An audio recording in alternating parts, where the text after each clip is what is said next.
Hey everybody, welcome to my channel. Today is March 10th, 2019 and spring is just right around the corner.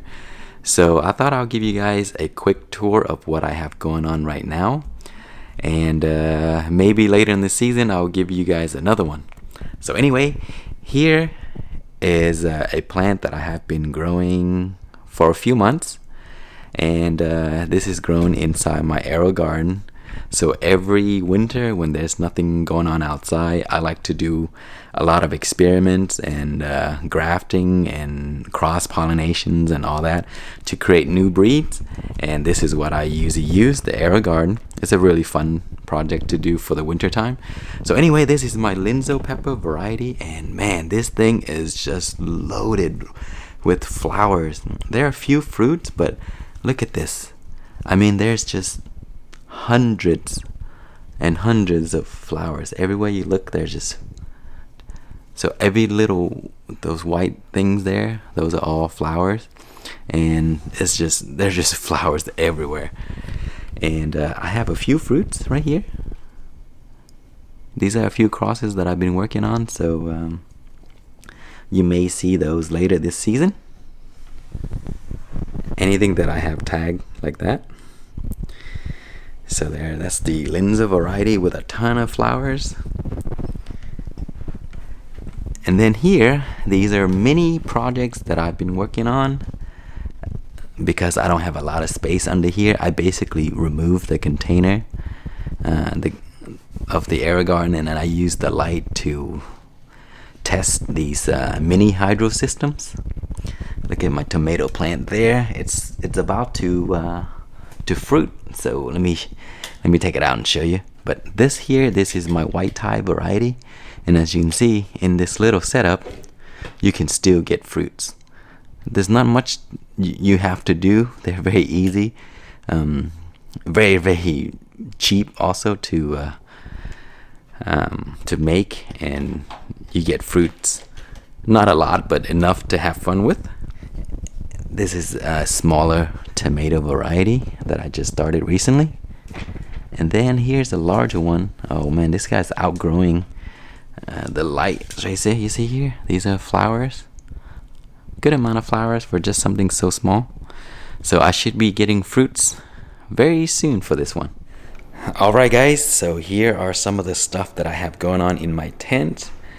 And these are the grow lights that I'm using. Half for the peppers, and this one here, the Hidden Harvest Company grow light, is dedicated to that tomato right there. Looking good. See the flowers here. So should be having fruits for those very soon. And there's some pepper plants there. I have some lettuce microgreens here. Some of these will be transplanted outside so that they can grow to full-size plants, and the rest will be used just for microgreens. Those are my coleus. They should be coming out very soon. And then I have these red romaine here. So I just started a few days ago. These are sorrel, and then over there they're romaine, so they should be coming up very soon. And then I have some Asian pears. Look at this, guys. All grown in a mini hydro, and these things grow super fast. I mean, I have never grown fruit trees this fast before until I used this mini hydro method, and they really sped up the growth of these little tiny trees. So I have peppers here, lots and lots of peppers. My season was a little late this year, so the plants are much smaller than I really want them to be, but they should be moved outside in about maybe a month or 3 weeks from now. But that's what they look like now, pretty small. I'm supposed to take these out into their individual containers, but I've been so busy and so I didn't have time to do it, so I just left all of them like they are right there. But guys, if you do this on your own, as soon as they sprout, you should move them out, because once they get this size, the roots get all tangled and then when you move them, you'll damage the roots and it will set them back a little bit. So it's always good to take them as soon as they sprout, or maybe when they're this size here, you can just dig straight down because the roots would shoot straight down, and then move them to their own container. They will grow faster that way, and less of a transplant problem. Okay, and here are a few of the succulent plants that I have in my garage. I just left them here, and then I'll leave the light on at night, just regular light, nothing special. I don't want them to grow, I just need them to stay alive, because they're not cold tolerant, so they will die in the winter time. And those jade as well, man, these jade, I've had them for like 3-4 years, maybe longer. And this is my Jabuti Kaba tree, and these jade here, I dropped a ball in there, and then it knocked these leaves over. But you can just put them like that, and then they'll become new plants, like those in there. You see, those are single leaves, and those right there too. And then I have my aloe, a few that I left outside, they just froze to death. So this is the larger one that I saved. And then these two are my pepper varieties that I overwinter as well.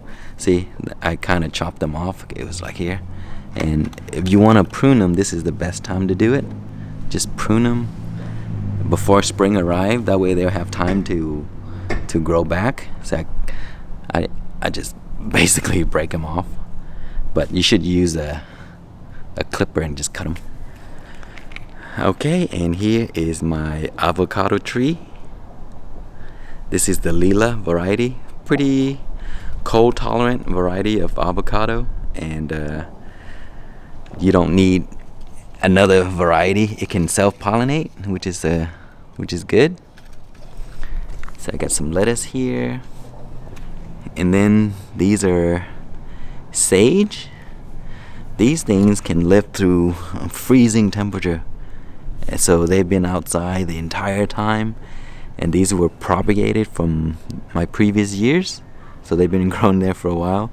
They're just so easy to maintain. I mean, really, you don't have to do anything. Just make sure that they have nice, good soil, and then that's it. Leave them outside. They'll grow throughout the snow, and then they'll come back really nice in the spring. Same with lettuce. They can stand some frost. And these are romaine. And then my pear tree, these are the Shinko pear tree. So there are a few buds right here coming out. So in a few weeks you will see flowers from those. And that is my Persian lime. Okay, and here are 3 of my Asian pears. And this is the Shinko variety. And look at this. First bud of the season. You see, it's starting to pop out. So that will let you know that spring is right around the corner. Pretty good size plant. And this one here is a 4-in-1 pear. And also there's some buds there, you see right here. So they're just breaking out of these little bulbs right here. I think those are going to be flowers very soon. And the 4-in-1, so I have the Chojuro, and then this is the Shinseki, and this one is the Hosui, one of my favorite. And this is the 20th century, which is also the Nejishiki. I don't know how to pronounce it. Nijisiki. And then this is the stalk, which is the root stock of the plant, and that is the European pear. It's a dwarf variety, so it's 1, 2, 3, 4. So I have 4 variety grafted onto that root stock. Really excited about that. I want to see all the different pears I get out of that. And this one is the Olympic. also known as the Korean giant. They're much smaller. See, they're buds. These are not buds. Those are new leaves. The buds will have little fuzzes on them. So I think this one here would not have any fruit this season. It's still too small. And here is my raised bed that I made recently. There's a video I made on this. No tool required. And all you need is some boards and those bricks right there. You can buy those at Home Depot and just put them all together. And I'm growing spinach and lettuce here. So those are romaine. And then those little tiny shoots there, those are spinach. I mean, they're really close together, but I'm gonna have to thin them out soon once they grow. And then this is a pepper plant from inside I took out here. It's going through shock. So I grew that one in a mini hydro system, just like you saw earlier, the white tie. And then I took one of it outside to see how well it would do in this cooler condition. So if this one does well, I'll do the rest. And here is my lime. And this one here is the persimmons. I got a few fruits last year from that small tree. So this year I cut the tree down to here. I don't want it to grow too tall. So I'm hoping that more shoots will grow out on the sides like these here. So I want a shorter plant. Okay, and these are sage, and I need to prune these. See how large they are? These are like 3 years old. And I bought a really small plant, and I keep propagating them, and then now I have a whole bunch. So these are really easy to grow. I highly recommend if you have a hard time growing herb, try sage, because it will live through frost and everything, and you don't have to move it inside or whatever. Just leave it outdoor, and after the snow they'll come right back. So see, that's the only few plants that are looking really nice throughout the whole winter. That is my rosemary, and I propagated those as well. Originally it was a shoot this size right here, and I propagated like, I think maybe 3, and now I have a ton of rosemary all the time just from propagating these in water. They smell really nice. And here are the red vein sorrel. Man, these guys keep coming back.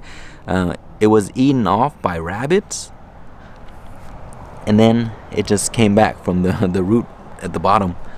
So those are really cool, beautiful variety of vegetable to grow. And the one I showed you earlier inside, those are the green sorrel, the French sorrel. So you will see those this season. And then these are just empty beds. Onions, they would just grow throughout the whole entire season. Frost, ice, anything. And these are my lemon, the Myers lemon. I just pruned this back because we just had frost recently, and it killed some of the tips. So I pruned it back. So that plant should be okay.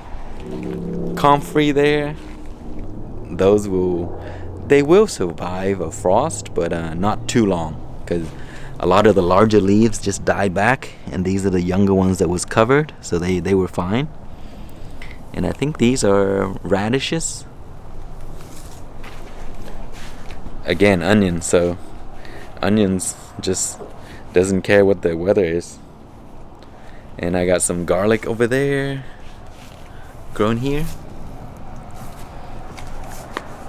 Onions there. These are like, I have a lot of onions because I have so much fun propagating them from just a root, tiny little root, and you can grow them into that size there. And these, I just need to yank them out, but there's just I might use them for something. And then lastly, I have these Tapsoi, and they can also withstand pretty cold temperature. But once it freezes, then the bottom leaves will die back right here. See these here? So a lot of damage from the frost we had recently, because it was down to like 19 degrees Fahrenheit, and it was like icy. So a lot of the larger leaves down here, they just all dried up and die back. You see, I collected these right here, and it does damage some of the stems also. It makes them really wobbly like this here, and it breaks. So they can stand very cold temperature, but if it freezes for too long, then it may kill the plant. But because our weather in Texas, it doesn't get cold for too long, like 2-3 days fine, and then there's a little damage to it, but it will come back. So those are the first plants to flower and produce pods, and from these here you can get like thousands and thousands of seeds. And also the bees really enjoy these, so you will see bees around here very early. So I highly recommend growing those in your garden and allow them to flower so that the bees can come and visit. Alright guys, so that is pretty much it. There's not much going on right now, but I will have a bunch of stuff coming from the inside, my peppers, and those are really cool varieties that I will show you later. So anyway, I hope you enjoyed the video. If you have any questions or comments, please leave it below, and thank you so much for watching.